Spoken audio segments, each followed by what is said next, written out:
بسم اللہ الرحمن الرحیم۔ قرآن کبھی نہیں کہتا کہ اولاد سے تم محبت کرو کیونکہ یہ فطرت میں ہے، کرو گے، بلکہ روکتا ہے زیادہ نہ کرو۔ یا ایھا الذین آمنوا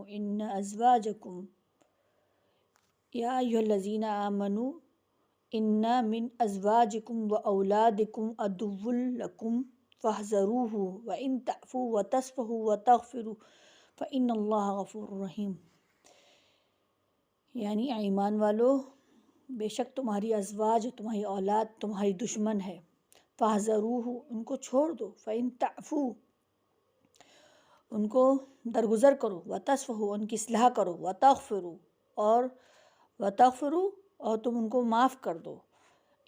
فإن اللہ غفور رحیم، بے شک اللہ تعالیٰ بخشنے والا اور رحم کرنے والا ہے۔ اللہ پاک نے پہلے ہی بتا دیا کہ تمہارے اندر یہ فطرتی محبت، جس کی بنا پہ وہ تمہارے دشمن بن سکتے ہیں، جس کی بنا پر تم ان کی محبت میں تم غلط کام کرو گے اور ان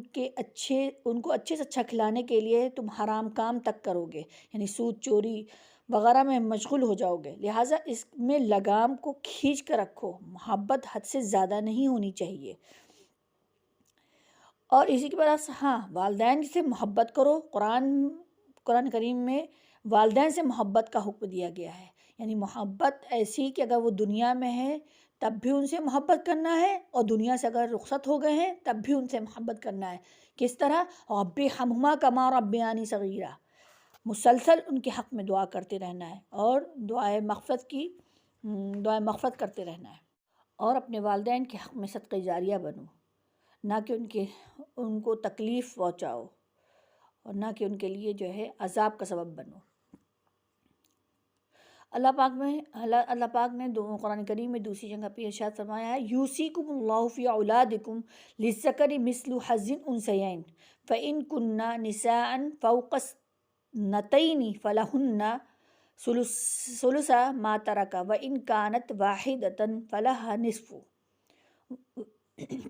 اللہ تعالیٰ یہاں پہ ارشاد فرماتا ہے، یوصیکم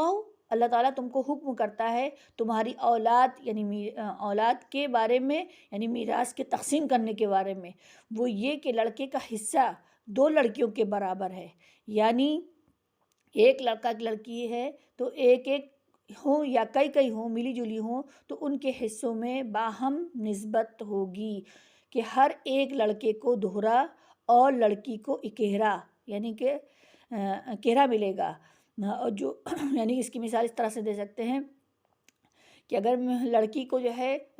50 پیسے ملے تو لڑکے کو 1 روپیہ ملے گا۔ تو جو لوگ بہنوں کا حصہ نہیں دیتے، اور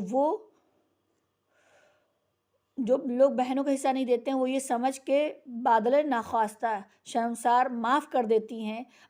کہ ملنے والا تو ہے نہیں، اور تو کیوں نہ بھائیوں سے برائی نہ لی جائے، ایسے بہتر ہے کہ معاف کر دو۔ ایسی معافی شرعاً معافی نہیں ہوتی،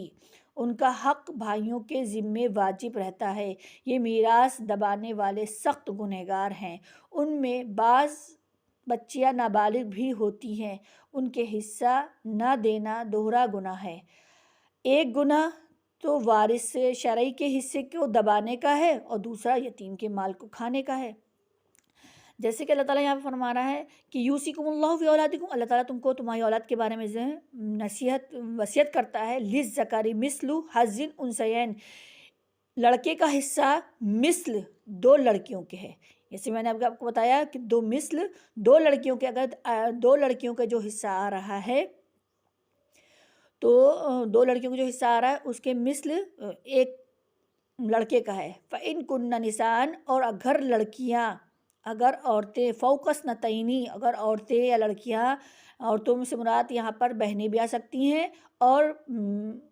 بیٹیاں بھی آ سکتی ہیں، تو ظاہر سی بات ہے اگر اولاد نہیں ہے تو بہنیں آئیں گی۔ فإن کن نساء، اگر عورتیں 2 سے اوپر ہیں، فلہن ثلث ما ترک، تو ہر ایک کے لیے 2 ثلث ہوگا، یعنی کہ مال کا 2/3 حصہ دیا جائے گا، باقی